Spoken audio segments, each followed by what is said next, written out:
Hello everyone and welcome back to Neopets, the Darkest Faerie. Last time we finally made our way outside of our farm, we did our chores, we got kind of a little bit acclimated to the system, and now we are on our way to a journey to deliver a package all the way to Meridel. Gonna be quite the journey. But we got a wooden sword to protect us, of all things. Some dudes.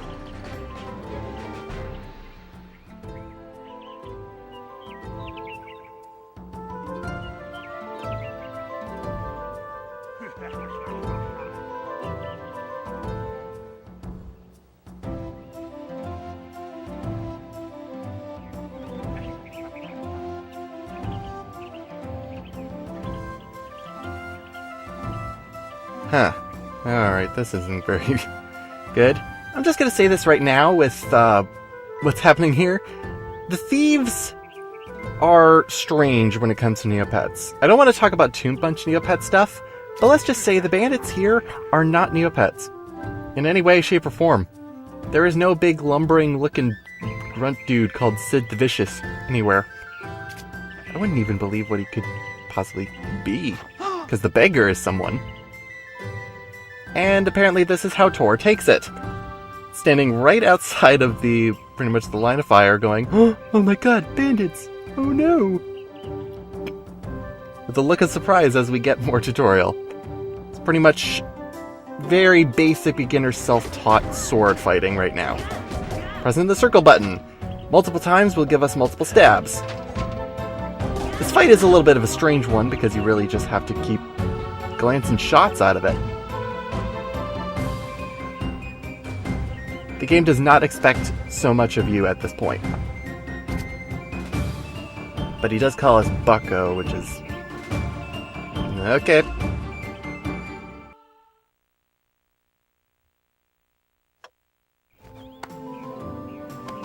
Thank you. No, I really mean it, thank you. It's about time someone showed those bandits a thing or two. Let's see, you deserve a little something for your effort. That's not necessary. A true knight knows when to accept an honest gift for your trouble here. It may not look like much, but there's more to it than meets the eye. Remember never to take it off. It's a very special piece.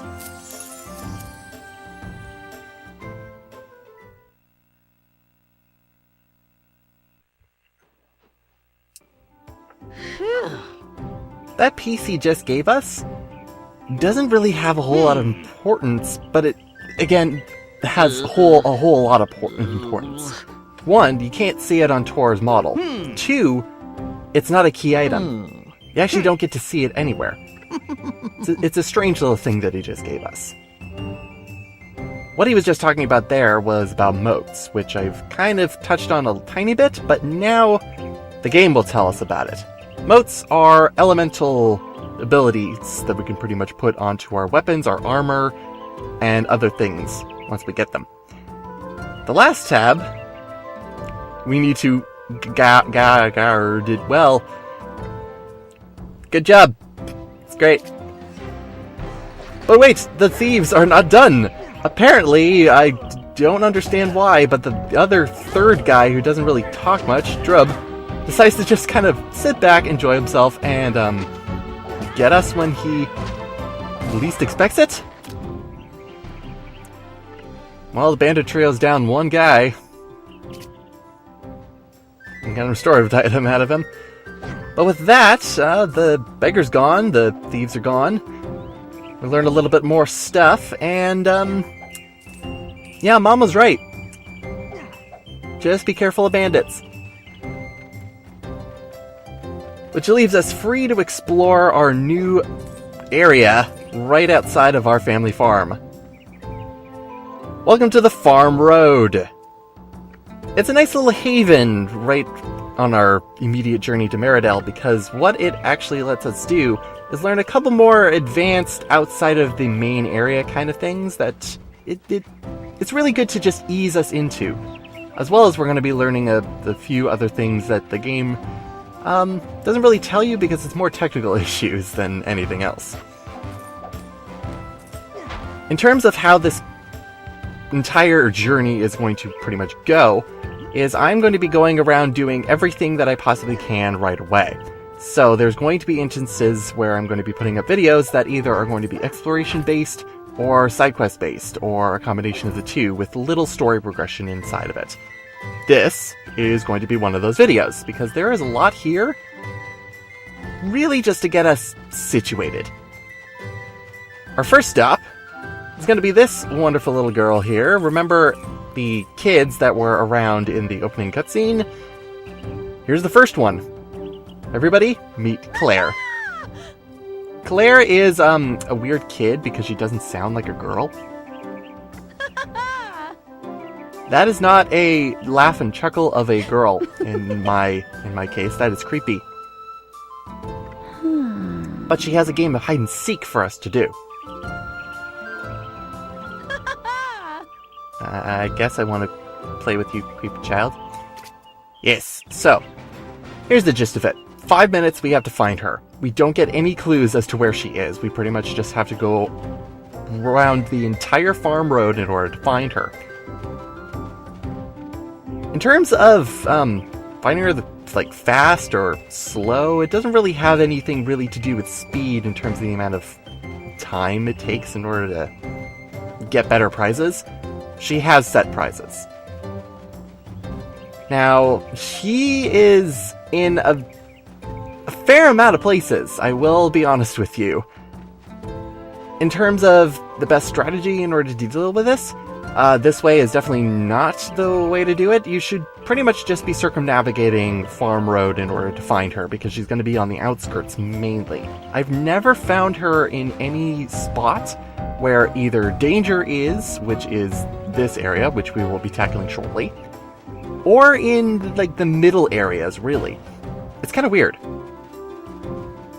But what hide and seek really helps us do is just kind of get into perspective of what the first area right outside the starting area really looks like, and how it feels, and how you really get a sense of what you're getting into with this game, because this game is big.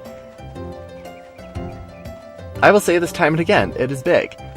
Does that mean it's brimming and filled with stuff at every corner? Not so much. Remember, this is a PS2 game, and as well as being a licensed Neopets game.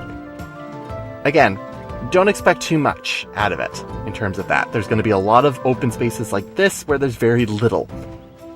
But always look in the nooks and crannies, because you might be surprised at what you do find. For instance, we might find Claire hidden in the north area. I will swat at you, girl. Yes.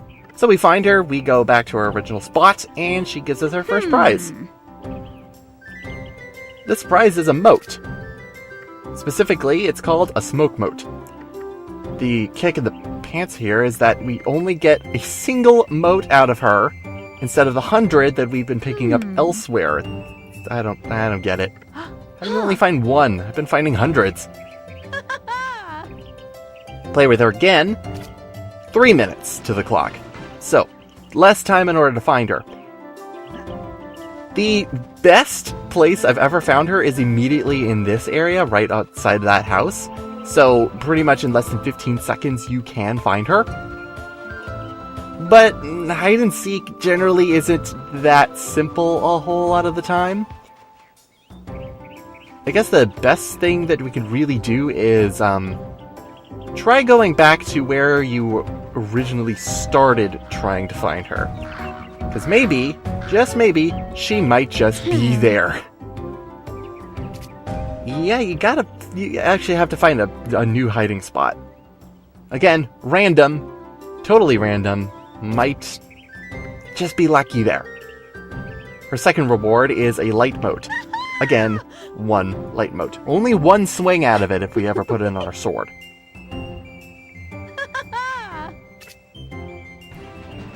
The thing about the hide and seek game is that it's really not rewarding. It's really there just for like a challenge purposes to see how fast you can ever get it.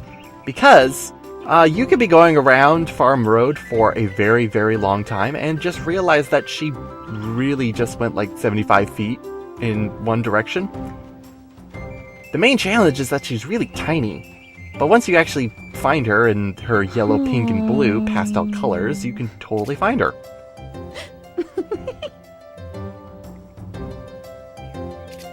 Yeah, Claire doesn't have much more to give us. But we can always play hide and seek with her. Yeah, that's not gonna happen anytime soon. I'm just gonna say that. So yeah, hide and seek. Mainly what it really does for a first-time person is really get a sense of your movement, where you can go, what you can interact with, as well as getting you an initial start into what Farm Road really has in store for it. What the big thing about Farm Road is at the very beginning, though, is that it has restorative items out the yin-yang if you're lucky enough. It has bushes galore, so if you are going around doing circular swipes at all of our things, all the bushes, you should be filling yourself up with a lot of juppies really quickly, which is good for the beginning of the game. Anyway, enough of that. I can totally do that outside of this. So let's go talk with another kid who really doesn't sound like a kid. Huh?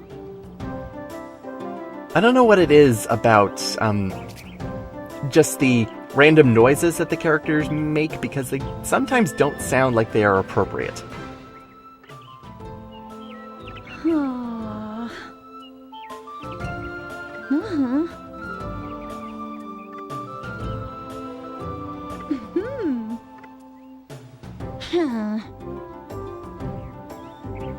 Uh-huh.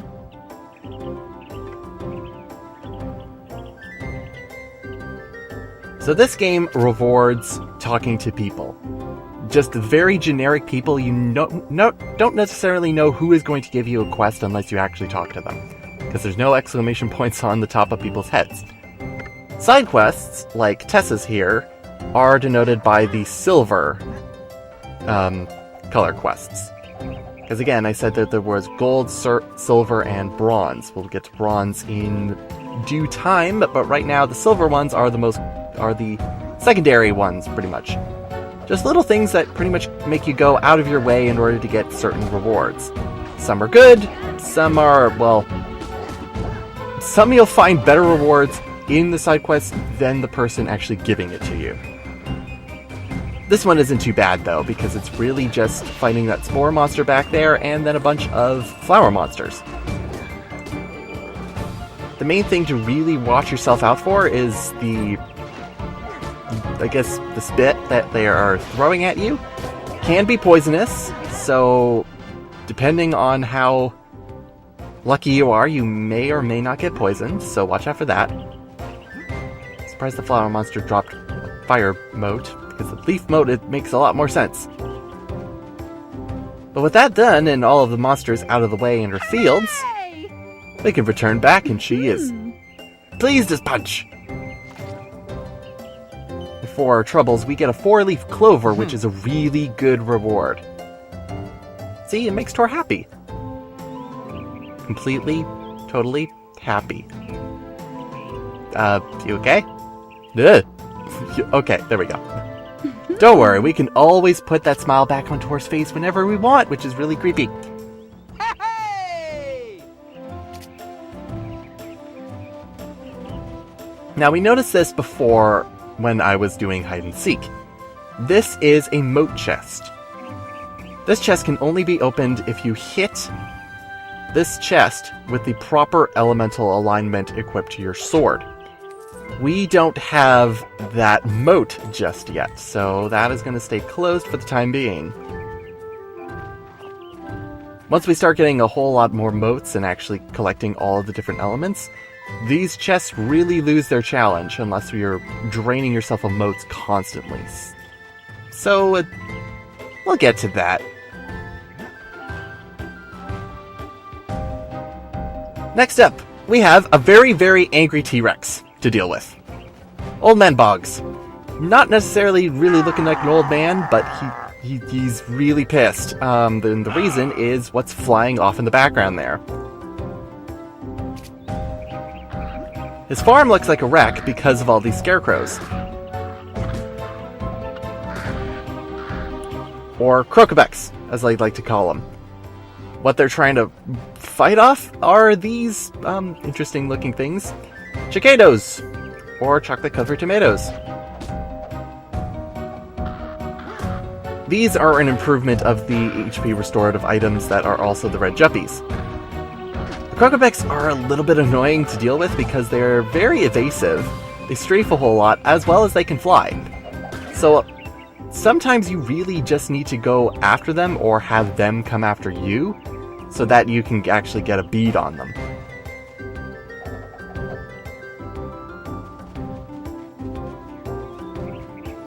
Now, okay, so we definitely chased off the Crocobecs, so we should be perfectly fine in order to turn in this quest and be good to go, right?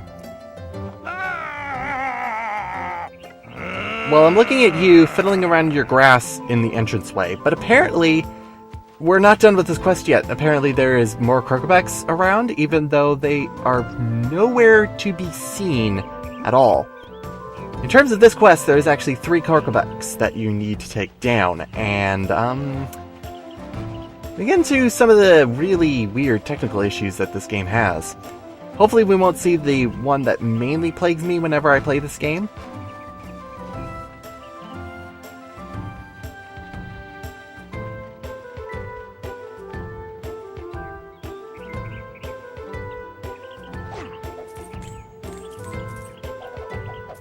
But the issue here is, remember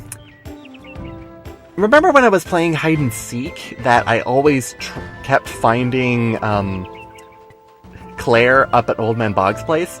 Well, I might have made the Crocobec, the one right here, because I had to reload my save.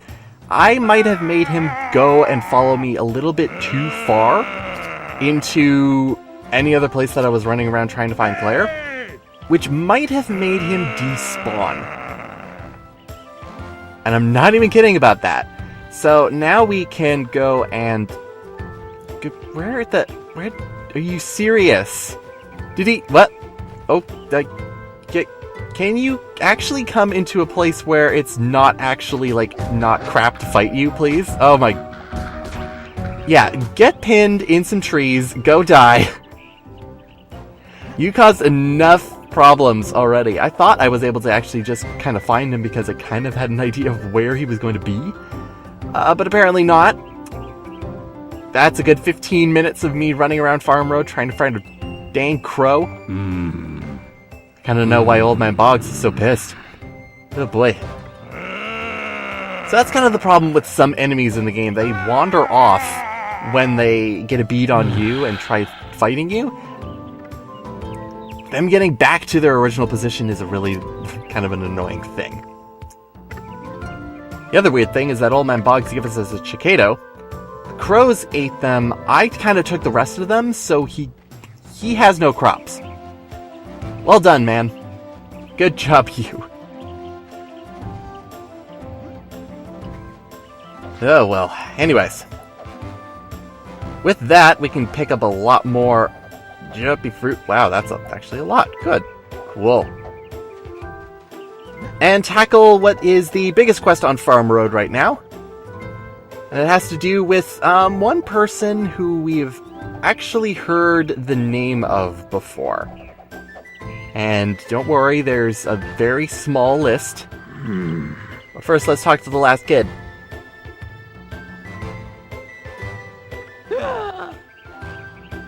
A spider! Oh my goodness. Spider with a Y. It's like spelling vampire with a Y. It's even creepier. That is not the sound that should be coming out of a kid. But talking with Peter gives us an item that is going to help us in our next quest. He gives us a Bagus fruit. Hopefully we don't have to use one. But he was talking about how some spiders are poisonous. And I was talking about poison before. Baguses cure poison, which is a really good thing to have at this point in the game, because poison can be particularly dangerous if not taken care of. But yes, we're going to talk to Farmer Addison, even though we are not doing any sort of errands for him this time. We have bigger fish to fry. We are going to Meridel. We're going to make sure that he's okay. Apparently, he is too much of a wimp to go down into his root cellar to see what is causing a kerfuffle. There's really no reason why he should not be able to go into his own root cellar, and Tor being a strong guy has nothing to do with this.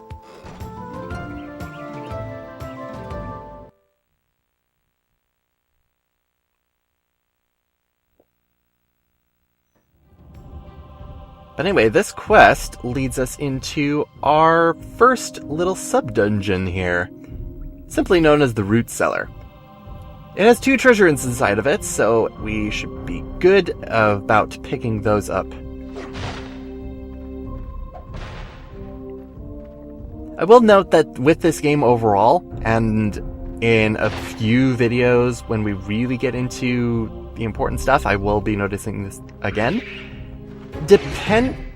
Depending on where you are, especially within this game, a lot of the game takes place in relatively dark places.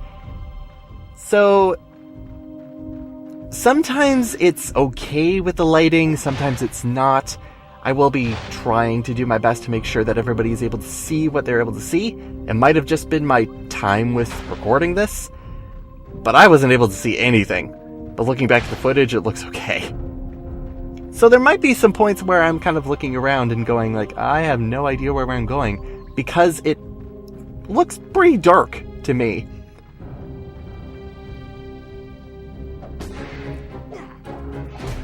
But anyway, this spider infestation is something that we have to deal with, and that means every single spider, I believe, has to be taken down. So if you're not busting around barrels and not breaking anything to see if anything's inside, whether it be Neopoints or other items or anything like that, make sure that you do so. The spider nests are not that important, but sometimes you can get an item or so out of it. Alright, we got a kind of a big ledge over here, which, we need this box to push in order to get up there. I guess I could probably question why Farmer Edison's root cellar is probably bigger than his entire house. But at the same time, Tor's house is also really big on the inside, so I'm not really sure. But then again, if this is really a place where Addison really goes all the time, why are the ledges so high? But I do like this rock, though. It's really good rock. Nice and stoic. It's actually our second level moat for the earth alignment. And there's only 2 levels, so if you're not using a leaf moat, use a rock moat.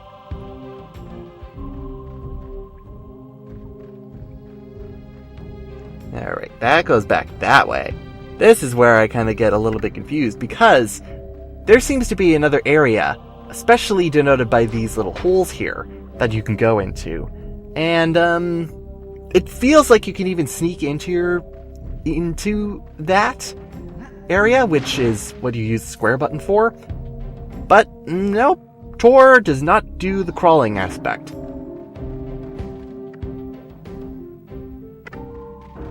Especially when it looks like you can actually use that area, but nope, you have to use this big huge hole in the wall, which has a line right through it, so it doesn't feel like you could use it. But yes, this leads to a giant underground cavern right under his house, right under Farm Road overall, because I feel like we're kind of out away from his house. But it has more spiders, particularly a poison spider, which unfortunately has done its business on us. Great. Okay, time to use a Bagus. Poison, like any other status effect in the game, does wear off over time, so you really don't have to worry about it compared to other games which might have it on permanently, like other RPGs or anything like that. And sometimes the lighting in the game gets me a little confused about what kind of moat it could use.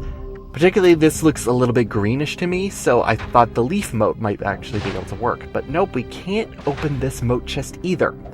And that's really annoying, because I want to open it. Oh well, I'll just have to come back for that one, I guess, or deal with particularly this kind of spider right here.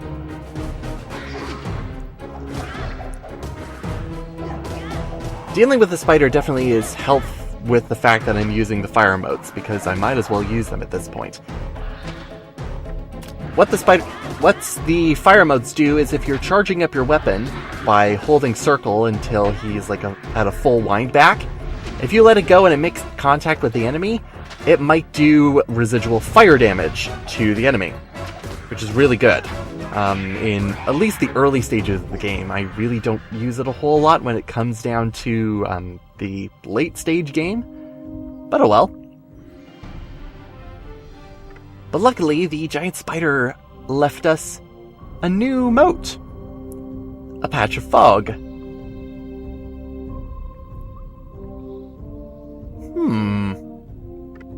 It just might. So the fog moat is connected to the air element, which is kind of helpful. I don't use it a whole lot, but I'll try my best, especially when it comes to potions like the Potion of Power. I don't use potions a whole lot in this game either. I kind of just like to keep it vanilla. But if you have the right moat equipped, we'll get a new prompt at the bottom there, which I don't know why is connected to the square button. I guess there's no other way to really just denote, like, actions you can take. But just hit it, it'll break, and the chest will explode. Everything's all well and good. And inside is of something that is very, very handy. A treasure map!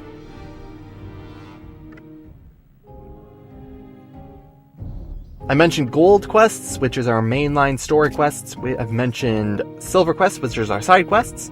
Treasure maps, though, are our bronze quest. So anytime we get a treasure map, it's going to be denoted as a bronze quest. We are going to be getting treasure maps from all over the dang place, for different places throughout the world. So we're going to be getting sneak peeks at what maps look like way before we ever get to different places. But with that, hopefully I can make it out of the Root Cellar because the spider infestation is done. And I'm looking for stairs. They're right over here. Good eyes, me. And we can totally get out of the Root Cellar and continue on our way.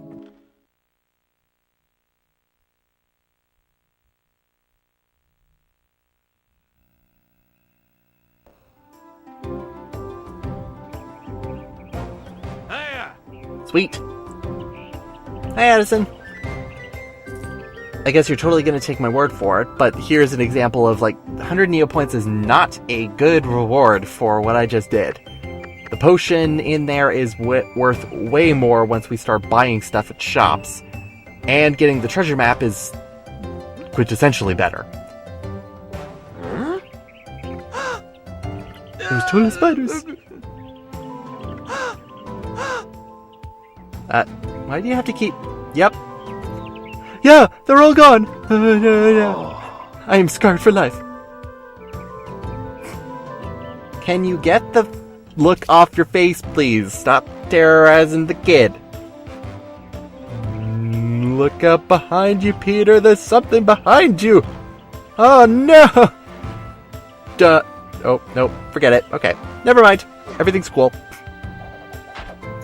And with that, the only thing that's really left to do on Farm Road is, of course, dealing with that Moute Chest, which we still can't deal with at the moment. But don't worry, we will in the meantime. This isn't going to be the last time we actually go to Farm Road. But in terms of everything else and everything else we've seen, we've helped Tessa, we've helped Old Man Bugs, we have helped Addison, we've seen all the kids again, we've played hide and seek with Claire. I think we're at a pretty good area right here. Yeah, see? The fog moat doesn't work there. So in terms of, well, deduction, we are missing one final moat, which of course should be pretty obvious in terms of knowing the elements. We have fire, earth, air. We are missing water, of course. And I thought for the life of me, I guess it doesn't show up here at the very early stages of the game. I'm pretty sure it actually does show up later on, that there is a water element moat somewhere in this pond, because you think it would make sense, right? But no, it's not there. Not right now. Well, nothing we can do but press on, so that means we get to go further east, according to the map anyways. I'm really not sure about compass directions in terms of this game, and deliver our package to Meridel. The very last thing, though, that the game kind of drops on us is further down the road as we continue towards the emblem on our map. See up in the corner there among the cliffs? It's now getting closer and closer. What could this peg possibly be for? I want you to think about that on our journey, because it's going to be there for a while. See you next time as we head further into Meridel. See you next time, everyone.